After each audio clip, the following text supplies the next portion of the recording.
The old soldier entered the lecture hall with slow, deliberate steps. The sound of his boots striking the metal floor echoed through the room, instantly silencing hundreds of conversations. Every cadet turned toward the doorway. Every eye followed him. Commander Vexathera was a living legend. Not because he was the strongest warrior his species had ever produced. Not because he had won impossible battles. But because he had survived one. Time had not been kind to him. Deep scars crisscrossed his dark green skin, like the map of a forgotten war. Portions of his skull had been replaced with reinforced metal plates that gleamed beneath the academy lights. One eye was artificial, glowing faintly blue as it scanned the room. Each wound carried a story. Each story carried a warning. The younger warriors had spent years hearing those stories. They knew he had fought in the siege of Arcturus. They knew he had commanded fleets during the Orion conflict. They knew he had survived battles that killed thousands. But there was one fact that made him different from every other hero displayed in the Academy's history archives. Commander Vexathera had fought humans. And lived. Among veteran soldiers, that alone commanded respect. Among cadets, it inspired something closer to awe. The commander reached the front of the hall and slowly turned toward the audience. Hundreds of future warriors sat perfectly still. Waiting. Watching. No one dared whisper. No one dared move. Vexathera studied the room for several long seconds before speaking. His remaining organic eye swept across the rows of eager faces. Young warriors. Confident warriors. Warriors who still believed war was glorious. The old commander's expression hardened. Then he spoke. His voice was rough, scarred by age and old injuries. If any of you leave this academy remembering only one thing I say today, he paused. The silence became absolute. Remember this. The metal fingers of his artificial hand tightened around the podium. Never mistake human kindness for weakness. Several cadets exchanged confused glances. Vexathera noticed. And for the first time, a shadow crossed his face. Not anger, not pride. Fear. The kind of fear that never truly leaves a soldier. Because the day I made that mistake, he continued quietly, was the day my fleet stopped existing. The room remained frozen. No one blinked. No one breathed. And suddenly every cadet in the academy wanted to hear the rest of the story. 100 young Korak soldiers sat in perfect rows, their forearms folded across their chests in the traditional way. Their large black eyes watched him with curiosity and fear. They had heard whispers about the human wars. They had seen the files marked with red warning signs, but nobody talked about what really happened out there in the dark space where humans lived. Vexatha stopped at the front of the room and looked at each young face. These warriors thought they were ready for anything.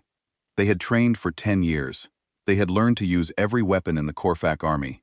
They had studied the battles where their people conquered entire worlds in just a few days. They believed they were the strongest fighters in the galaxy. The commander knew better. "You think you know about war?" he said in a voice that sounded like grinding metal. "You have read the reports. You have watched the training videos. You have practiced with your weapons until you can hit a target from a mile away.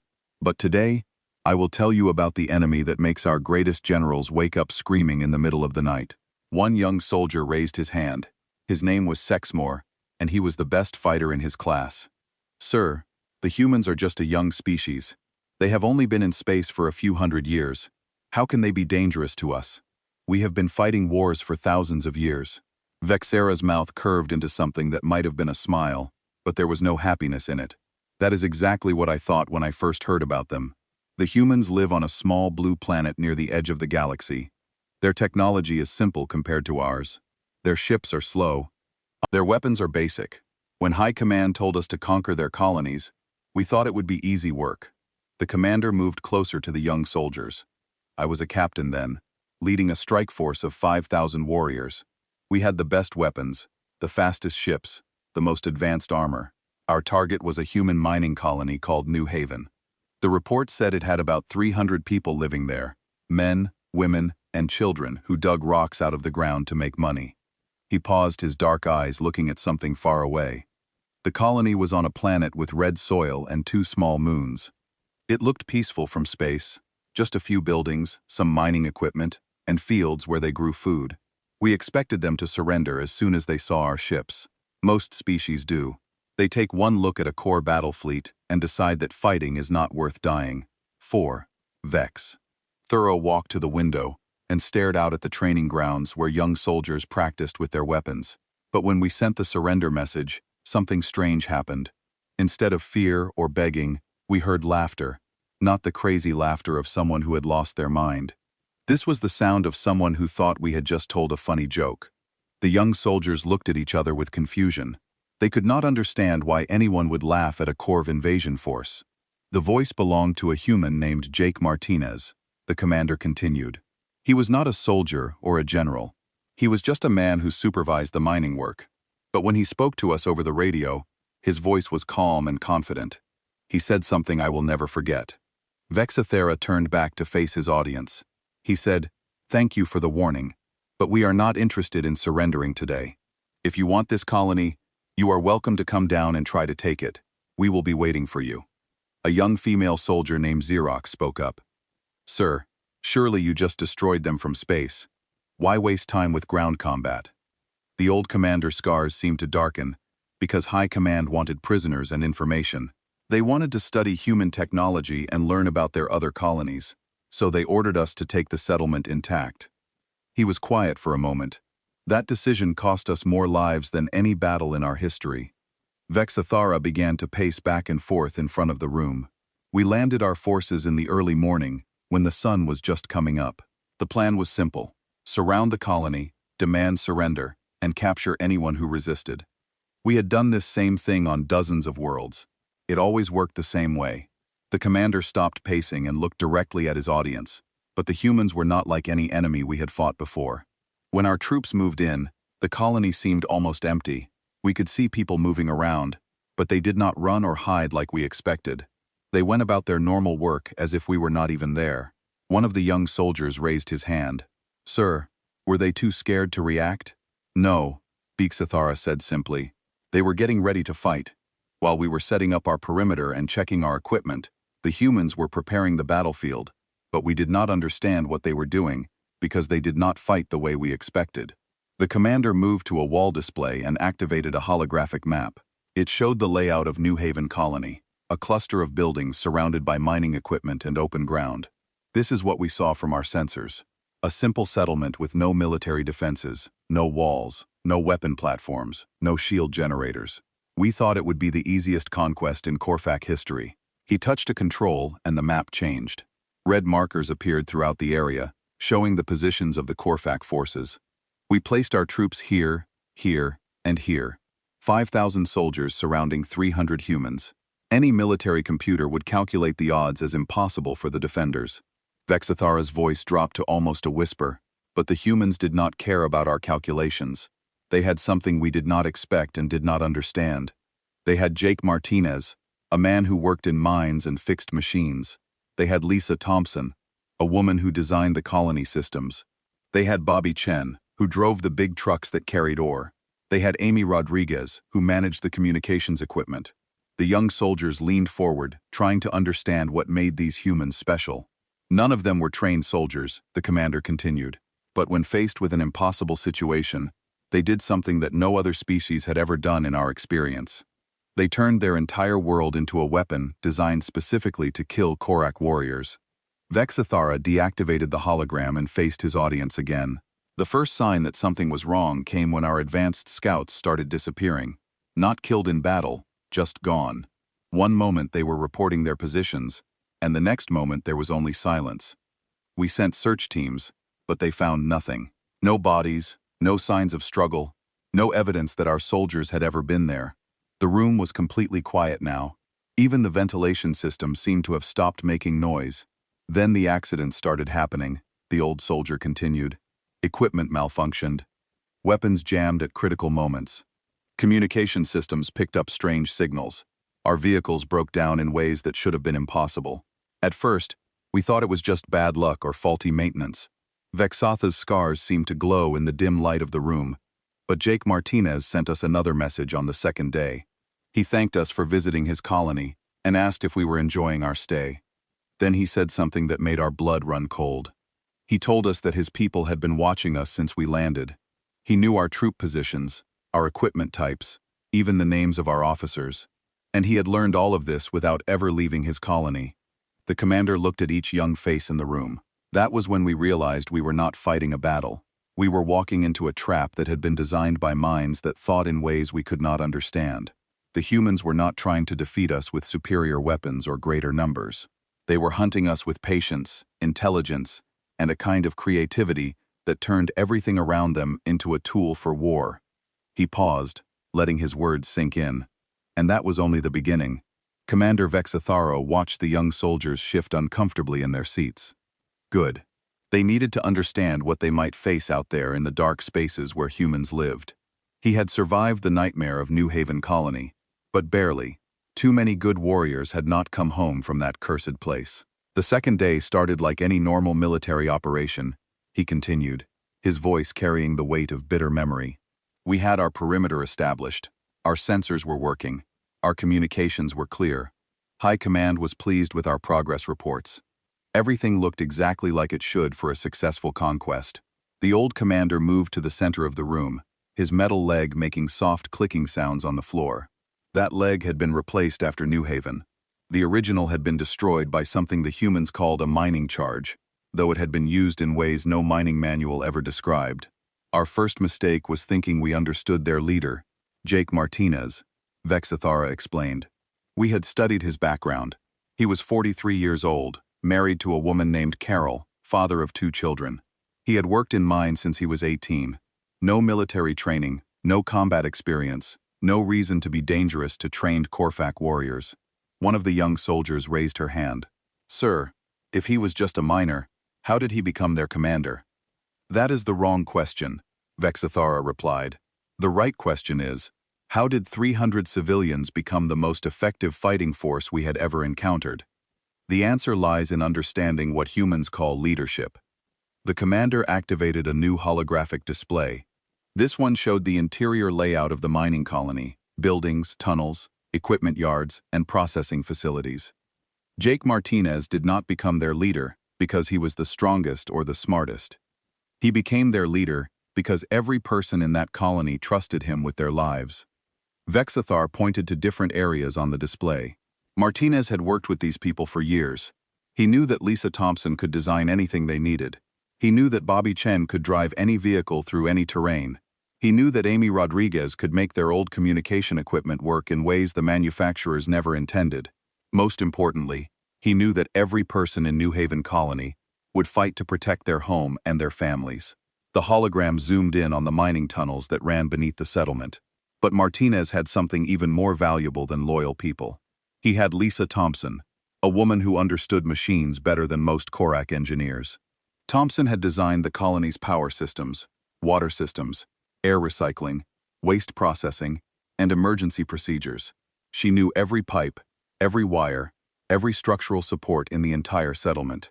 A young male soldier named Korvek spoke up. Sir, surely our sensors could map all their systems. Vexathura's scarred face twisted into what might have been a smile. Our sensors showed us what the systems were supposed to look like. Thompson had spent the night before our arrival, rebuilding them into something completely different. She turned their mining equipment into weapons. She turned their power grid into a trap. She turned their water system into a delivery method for chemical weapons they made from cleaning supplies and industrial chemicals. The commander's voice grew quieter, forcing the young soldiers to lean forward to hear him. On the second morning, we discovered that our overnight camps had been visited by ghosts. Equipment had been moved, supplies had been contaminated, messages had been left written in perfect Corfac script, welcoming us to New Haven and hoping we would enjoy our stay. The room was completely silent. The idea of humans moving freely through Korak military positions was almost impossible to believe. We increased our security. We posted more guards. We activated every sensor and detection system we had, but the visits continued. Every night, the humans would somehow slip past our defenses and leave us little gifts. Sometimes, it was food that had been poisoned just enough to make us sick. Sometimes it was equipment that had been sabotaged to fail at the worst possible moment. Sometimes it was just a note telling us how many soldiers we had and where they were positioned. Vexathara walked to the window and stared out at the peaceful academy grounds. The psychological effect was devastating. Our warriors began to doubt their own senses. They would see movement in shadows where nothing existed. They would hear sounds that were not there. They would wake up convinced that someone had been watching them sleep. He turned back to face his audience. But the real terror began when we tried to approach the colony buildings. Bobby Chen had spent his career driving massive mining trucks through dangerous terrain. He understood ground pressure, weight distribution, and soil stability better than our own engineers. Chen had spent the night turning the approaches to New Haven into a maze of hidden traps. The holographic display changed to show the area around the colony. Red zones marked dangerous areas, but they seemed to be everywhere. The first trap was simple but effective. Vexatha continued. A section of ground that looked solid, but had been undermined with mining equipment. When our heavy assault vehicles tried to cross it, they sank up to their turrets in loose soil and rock. The crews had to abandon their vehicles and continue on foot. A young soldier asked, "Could you not just go around the trapped areas?" "That was exactly what Chen wanted us to do," the commander replied. Every detour led us into another trap. Areas that looked safe were actually killing grounds where the humans could attack us from hidden positions. Routes that seemed clear were actually channels that funneled us into ambush sites. Vexatha's voice took on a tone of grudging respect. But the most terrifying thing was how they used their mining charges. These were simple explosives, designed to break rock for excavation in the hands of humans fighting for their lives. They became precision weapons that could destroy our equipment, collapse our positions, or create barriers exactly where they needed them. The commander activated another display, showing the timeline of the second day. At 800 hours, we lost our first assault team to a mining charge that had been placed under a bridge we needed to cross. At 10:30 hours, our communications array was destroyed by an explosive device that someone had somehow attached to our primary antenna. At 12:45 hours, our supply depot exploded when contaminated fuel ignited unexpectedly. He paused, letting the implications sink in. Each attack was perfectly timed and precisely targeted. The humans were not just fighting us. They were dismantling our entire operation, piece by piece. The young soldiers looked at each other with growing unease. This was not the kind of warfare they had trained for. The worst part was that we never saw them. Vexther continued. Our thermal imaging showed nothing. Our motion detectors remained silent. Our patrols found no tracks, no evidence, no sign that anyone had been in the areas where attacks occurred. It was as if the very ground had turned against us. The commander's scarred hands clenched into fists. At 1500 hours, we received another message from Jake Martinez. He thanked us for our patience and asked if we were ready to discuss terms for our withdrawal. Not surrender. Withdrawal as if we were the ones who were beaten. A young female soldier named Texavara raised her hand. "Sir, what did your commanding officer say?" "Colonel Morak ordered a full assault," Beekster replied. He was convinced that the humans were just lucky, that their tricks would not work against a direct attack by overwhelming force. He sent 2,000 warriors straight at the colony buildings. The old commander's eyes grew distant. That was when we learned that Lisa Thompson had turned the entire settlement into a fortress that existed in dimensions we could not see. The buildings looked normal from the outside, but inside they had been connected by tunnels, reinforced with mining equipment, and equipped with firing positions that covered every approach.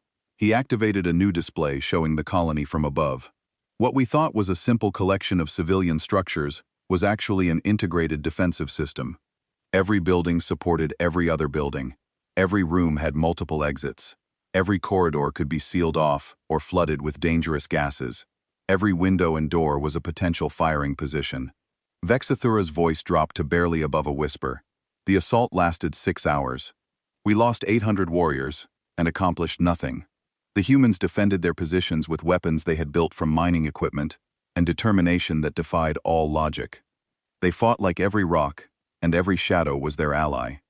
The commander looked at each young face in the room. But the most terrifying moment came at sunset, when Jake Martinez sent us a final message for the day. He said his people had enjoyed the exercise and looked forward to tomorrow's activities. Then he did something that haunts me still.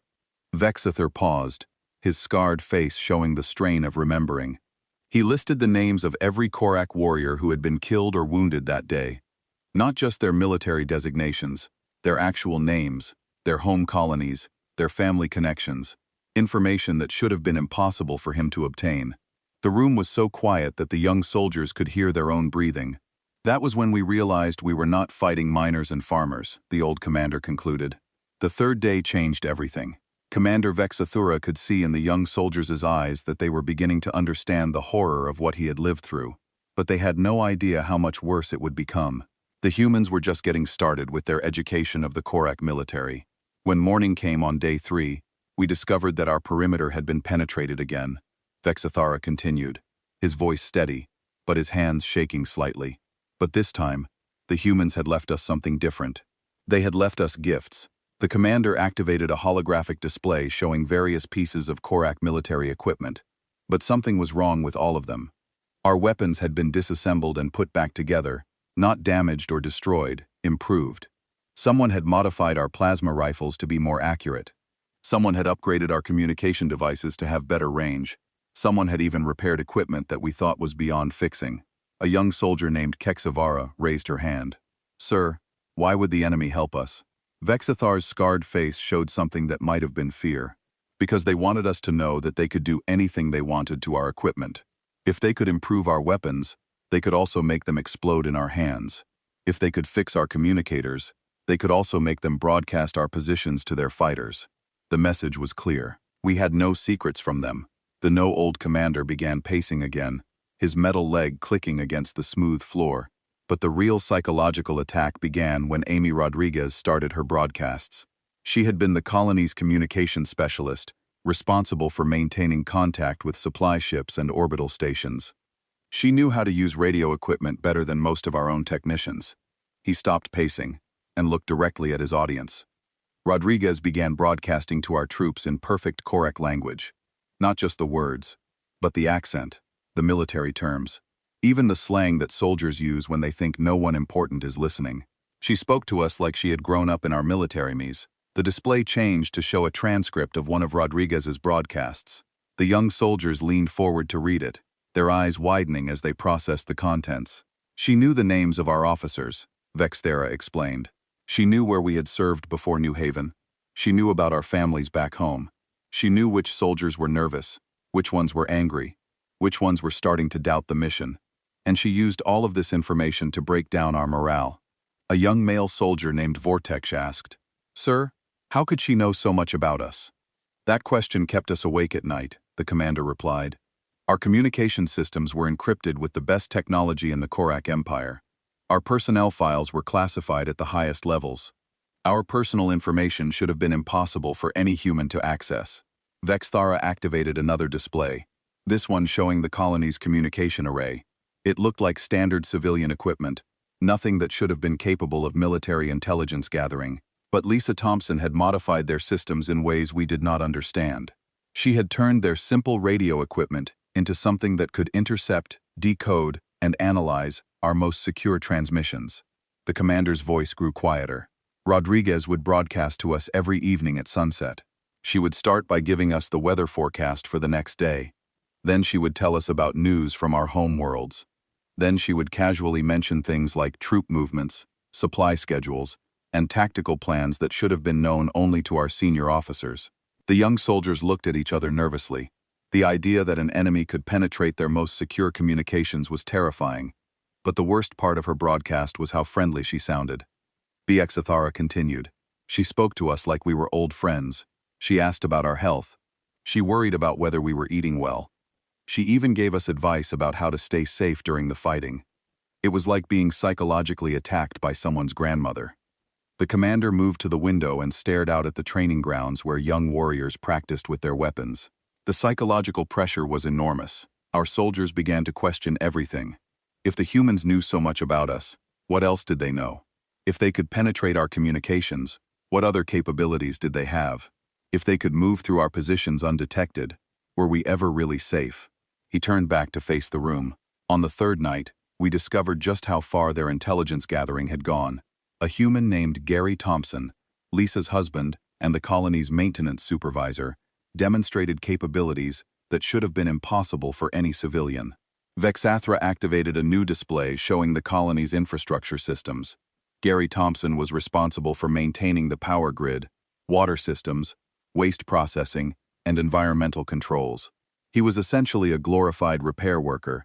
But when faced with a Corv invasion, he became something far more dangerous. The display zoomed in on the colony's power generation facility. Thompson had somehow tapped into our orbital reconnaissance satellites. He was using our own surveillance systems to monitor our troop movements, identify our weak points, and coordinate attacks against our positions. A young female soldier named Zexelin raised her hand. "Sir, how could a maintenance worker access military satellites?" "We never found out," Biexa admitted. "Our technical specialists spent days trying to figure out how he had penetrated systems that required the highest level of military clearance. The best theory was that he had somehow reverse-engineered our communication protocols from captured equipment, but even that should have been impossible for someone without advanced training." The commander's scarred hands clenched into fists. "Thompson used our own satellites to direct precision attacks against our supply lines. He knew exactly when our transport ships would arrive. He knew which routes our ground convoys would take. He knew where we stored our ammunition and equipment, and he used all of this information to make our own logistics network work against us." The display changed to show a series of attack locations marked in red. Supply convoys began disappearing without explanation. Equipment shipments were destroyed by explosive devices that detonated at exactly the right moment. Food deliveries were contaminated with chemicals that made our soldiers sick but did not kill them, keeping us weak and demoralized rather than creating martyrs. Vexathar's voice took on a tone of grudging respect. But Thompson's most brilliant attack was against our water purification systems. He somehow introduced a chemical compound that was completely harmless to humans, but caused severe digestive problems for Korak physiology. Our entire force was weakened without anyone understanding why. The young soldiers looked uncomfortable. The idea that their own supply systems could be turned against them was deeply disturbing. The fourth day brought us face to face with Bobby Chen's true capabilities. The commander continued. "We had known he was a transport driver responsible for moving heavy equipment around the mining operation. What we had not understood was that his years of experience had made him an expert in terrain analysis, vehicle modification, and tactical mobility." A new display showed the mining colony's vehicle fleet. The machines looked like standard industrial equipment, but something was different about all of them. Chen had spent the previous nights converting their mining vehicles into mobile weapons, platforms. Excavators became artillery pieces. Transport trucks became armored fighting vehicles.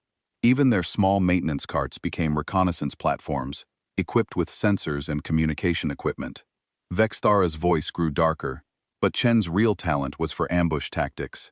He would use the modified vehicles to strike our positions, cause maximum damage, and then disappear before we could respond. Our heavy weapons could not track targets that moved like his vehicles did. Our tactical computers could not predict the movement patterns of machines that defied all normal operational parameters. The commander activated a tactical display showing the fourth day's combat. Red markers showed Korak positions. Blue markers showed human attacks. The pattern looked like chaos, but there was an underlying logic that was clearly visible. Chen's attacks were not random. Vexathura explained. Each strike was carefully planned to achieve maximum psychological impact, while minimizing human casualties. He would hit our communication posts to disrupt our coordination. He would attack our medical stations to strain our resources. He would target our command positions to eliminate our leadership. The display zoomed in on specific attack locations, but the most terrifying aspect of Chen's tactics was how he seemed to predict our responses. Every time we moved to counter one of his attacks, we would find ourselves walking into another ambush. Every time we tried to pursue his vehicles, we would discover that the terrain had been prepared to trap our forces. A young soldier named Hexmore asked, "Sir, how many vehicles did the humans have?" 12. Vexthura replied simply. 12 civilian mining vehicles operated by one man who had never received military training. Against those 12 vehicles, we deployed 200 heavy combat units, 50 aircraft, and enough firepower to level a city, and we lost. Commander Vexathara stood silent for a long moment, his scarred face reflecting memories that still caused him pain. The young soldiers waited, knowing that the worst part of his story was yet to come.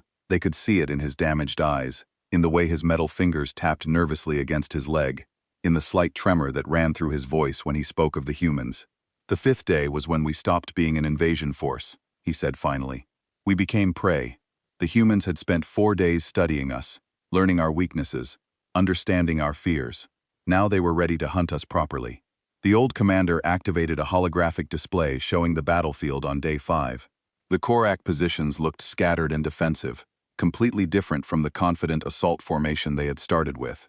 By this time, we had lost so many soldiers that Colonel Morak was forced to pull our forces back into a tight defensive perimeter. We were no longer trying to capture the colony. We were just trying to survive long enough for reinforcements to arrive. A young soldier named Sexatara raised her hand. "Sir, surely High Command sent help when they learned what was happening." Vexatar's damaged mouth twisted into something that might have been a bitter smile. High Command thought we were exaggerating our reports. A mining colony with 300 civilians could not possibly defeat 5,000 Korak warriors. They assumed we were either incompetent or lying. They told us to stop making excuses and finish the mission. The commander's voice grew harder. That morning, Jake Martinez requested a meeting. He said he wanted to discuss terms for our withdrawal. Colonel Morak agreed, thinking it meant the humans were finally ready to surrender. Instead, it became the most terrifying hour of our entire military careers. The holographic display changed to show the meeting location, a small clearing between the colony and the Korfak positions. Martinez came alone, carrying what looked like a simple mining helmet.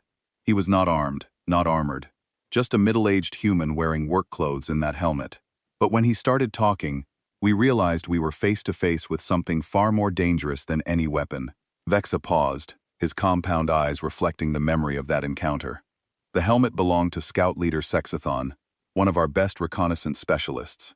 Sexathon had vanished 3 days earlier, while conducting a routine patrol. We had assumed he was dead, killed by human defenders, or lost in an accident.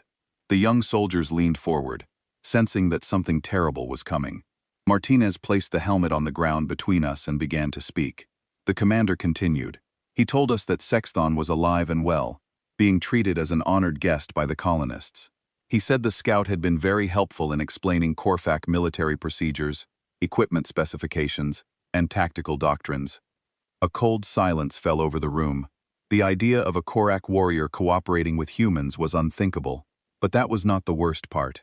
Vexathara said, his voice dropping to barely above a whisper. Martinez began reciting information that only our high command should have known. He knew our unit designations, our supply schedules, our reinforcement timelines. He knew the names of our officers' families back home. He knew classified details about other military operations happening in different star systems. The commander activated another display, this one showing a transcript of Martinez's words. The young soldiers read in growing horror as they saw their own military secrets laid out in simple human language. Martinez spoke to us in perfect military Korak, using terms and phrases that are only taught in our most advanced emis, Vexathara explained. But he did not just know our language. He understood our culture, our psychology, our deepest fears and weaknesses. He spoke to us like he had spent years studying everything about our species. A young male soldier named Forish asked, "Sir, how could one captured scout provide so much information?" "That was exactly what we asked," the commander replied. Martinez smiled and told us that Kexthan had been very eager to share his knowledge. Then he explained why our scout had been so cooperative, and that explanation changed everything we thought we knew about humans. Vexathara moved closer to his audience, his voice taking on an urgent tone. Martinez said that humans have something they call empathy, the ability to understand and share the feelings of others. He told us that his people had spent 3 days learning about Kexthan's life, his family, his dreams and fears. They had not tortured him or threatened him. They had simply talked to him like a friend. The young soldiers looked confused. This concept of making friends with an enemy was completely foreign to their military training. But the truly terrifying part was what Martinez said next. The commander continued. He told us that Sexthon had volunteered the information because the humans had convinced him that cooperation was better than conflict. They had somehow made our scout believe that fighting was pointless, that his duty was to help end the war rather than continue it. Vexathara activated a new display showing psychological profiles. Martinez explained that humans had spent their entire evolutionary history learning to work together, to convince others to join their groups, to turn enemies into allies. He said that conflict resolution was one of their primary survival skills. The old commander's scarred hands clenched into fists. Then Martinez made us an offer that defied all logic. He invited our entire force to surrender and join the colony as permanent residents. He said the humans would teach us their mining techniques, share their technology, help us build new lives far from the military conflicts that had consumed our careers. A young female soldier named Zakara raised her hand. "Sir, surely no Korak warrior would accept such an offer." "That was what we thought," Biextora replied. But Martinez had done his research. He knew which of our soldiers were homesick, which ones were tired of fighting, which ones had families they wanted to see again. He spoke directly to each of our officers, addressing their personal concerns, and offering solutions to problems they had never shared with anyone. The commander's voice grew darker. Martinez knew that Captain Yexor's mate had recently died in an industrial accident. He offered Yexor a chance to honor her memory by helping to build something peaceful.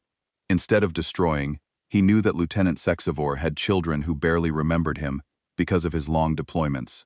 He offered Sexivor a chance to raise his family in safety. The holographic display showed the faces of various Korfak officers, their expressions showing confusion and doubt. For the first time in our military careers, we were faced with an enemy who wanted to help us rather than defeat us. Martinez was not trying to kill us or capture us. He was trying to recruit us. Vextora paused, letting his words sink in. The meeting lasted 1 hour. When it ended, 17 of our officers had requested permission to consider Martinez's offer. Colonel Morak was forced to place them under arrest to prevent defection. The young soldiers stared in shock. The idea of Korsak officers wanting to defect to humans was beyond their comprehension. But Martinez was not finished with his demonstration. The commander continued. As he prepared to leave, he handed Colonel Morak a datapad containing detailed intelligence reports about our own military operations. Information that should have been impossible for humans to obtain. The display changed to show sample pages from the intelligence reports. The young soldiers could see classified Korfak military data presented in human language, with human analysis and commentary.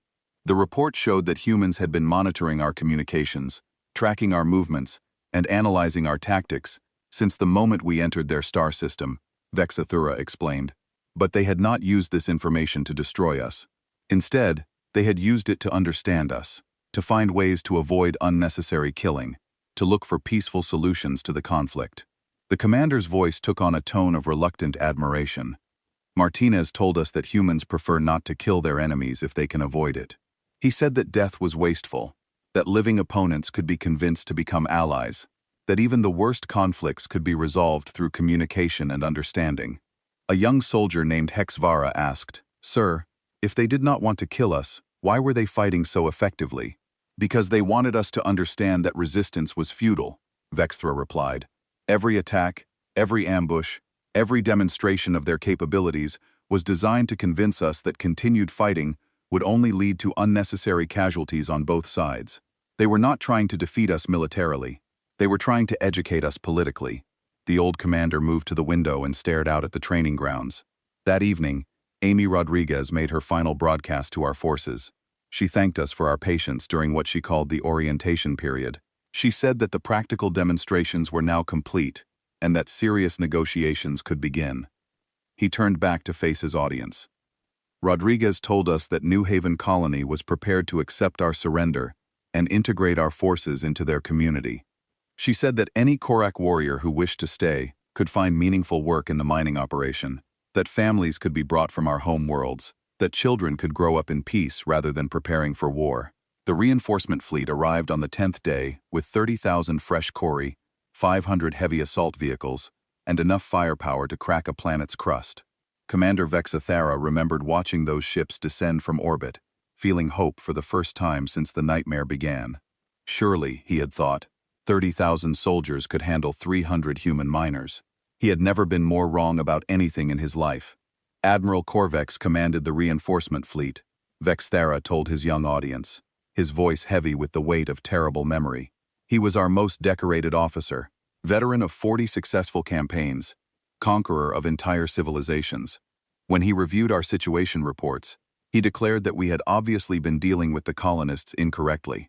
The old commander activated a holographic display, showing the massive core fleet in orbit above New Haven Colony. The ships looked powerful and intimidating, bristling with weapons that could level cities. Admiral Korvex believed that overwhelming force was the solution to our problems. He planned to demonstrate proper military tactics by crushing the human resistance in a single decisive assault. A young soldier named Texakira raised her hand. "Sir, with 35,000 warriors total, surely the humans could not resist." Vexathar's scarred face showed something that might have been pity. "That was exactly what we thought." But Jake Martinez and his people had spent 10 days preparing for this moment. They had used our original invasion force as a learning experience, studying our capabilities, understanding our weaknesses, perfecting their tactics. The commander moved to the center of the room, his metal leg clicking against the floor. The morning of the assault, Martinez sent Admiral Corvex a message that changed everything. He thanked the admiral for bringing so many new students to their advanced warfare seminar. He said the colonists were honored to have the opportunity to demonstrate their teaching methods to such a distinguished audience.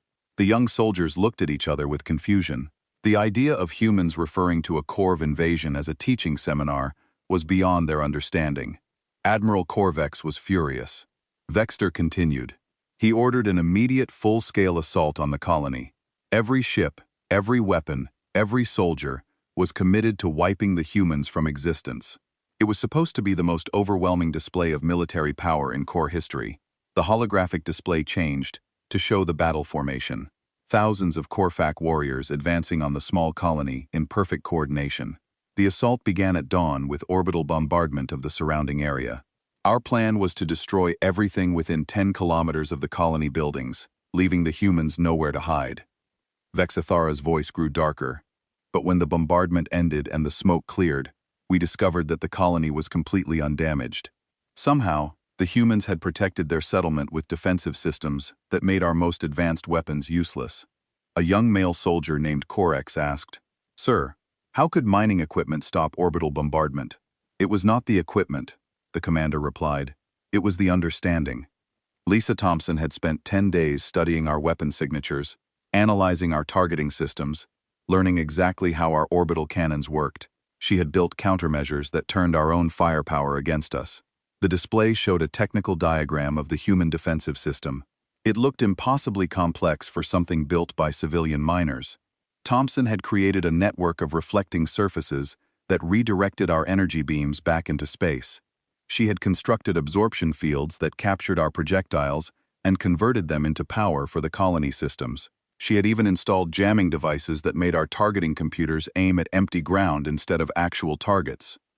Vexathara paused, letting his words sink in. But the real shock came when our ground forces reached the colony perimeter. The humans were waiting for us, but not in the way we expected. The holographic display changed to show the colony as it appeared after 10 days of human preparation. The simple mining settlement had been transformed into something that defied military logic. The buildings were still there, but they were no longer just buildings. Thompson had connected them with tunnels that ran deep underground. She had reinforced them with materials that could withstand direct hits from our heaviest weapons. She had turned the entire colony into a single integrated fortress. The commander's voice took on a tone of reluctant admiration, but the most terrifying thing was how the humans had prepared the battlefield around their colony. Bobby Chen had spent 10 days reshaping the terrain, creating channels and barriers that forced our troops to move exactly where the defenders wanted them to go. A young female soldier named Zexelin raised her hand. "Sir, surely our forces could avoid obvious traps." "That was the problem," Vexther replied. "The traps were not obvious. Chen had made the safest-looking routes into killing grounds, and the most dangerous-looking areas into safe passages. Our tactical computers could not process terrain that had been deliberately designed to confuse military analysis." The display showed the battle from above with red markers, indicating Corfac casualties. The pattern looked like a systematic slaughter. Our first wave of 10,000 warriors was destroyed in less than an hour. Not by superior firepower or overwhelming numbers, but by perfect coordination between humans who had turned their entire world into a weapon. Vexter's voice grew quieter. Gary Thompson had spent 10 days expanding his surveillance network. He was now monitoring not just our communications, but our biometric data, our equipment status, even our emotional states. He knew which soldiers were nervous, which ones were confident, which ones were likely to make mistakes under pressure. The commander activated a new display showing intercepts of Korak military communications. Thompson was feeding real-time intelligence to every human defender. They knew exactly where our forces were, what weapons they carried, what tactics they planned to use. It was like fighting an enemy that could read our minds. A young soldier named Hexora asked, "Sir, how could 300 humans coordinate so perfectly against 35,000 warriors, because they were not fighting 35,000 separate battles?" Vexa explained, "They were fighting one single battle that they had designed from the beginning. Every human knew exactly what every other human was doing. Every action was part of a larger plan that encompassed the entire battlefield."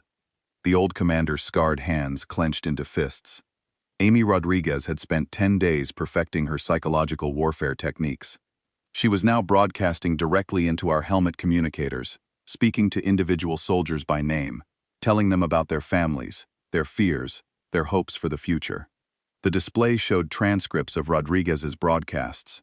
The young soldiers read with growing horror as they saw intimate personal details about Korak warriors being used against them in battle. Rodriguez would speak to our soldiers while they were under fire, offering them safe passage if they surrendered, promising them better treatment than they received from their own officers, telling them that their deaths would serve no purpose except to satisfy the pride of commanders who saw them as expendable. Vexathera continued. The commander's voice took on an urgent tone, but the most devastating attack came from Jake Martinez himself. He had spent 10 days studying our command structure, understanding our military hierarchy, learning how to break our chain of command. The holographic display changed to show the Korvac command structure, with red lines indicating communications that had been compromised. Martinez began sending orders directly to our junior officers using Admiral Korvac's personal command codes.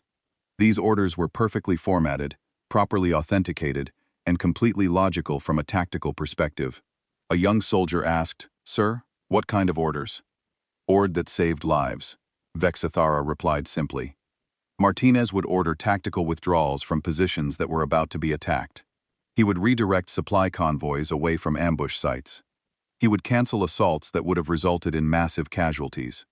And every order was justified with intelligence that proved its necessity. The room fell silent as the implications sank in. The humans had been using the Korvac command structure to protect Korvac soldiers from their own tactics. The battle lasted 3 days. The commander continued. By the end, we had lost 28,000 warriors.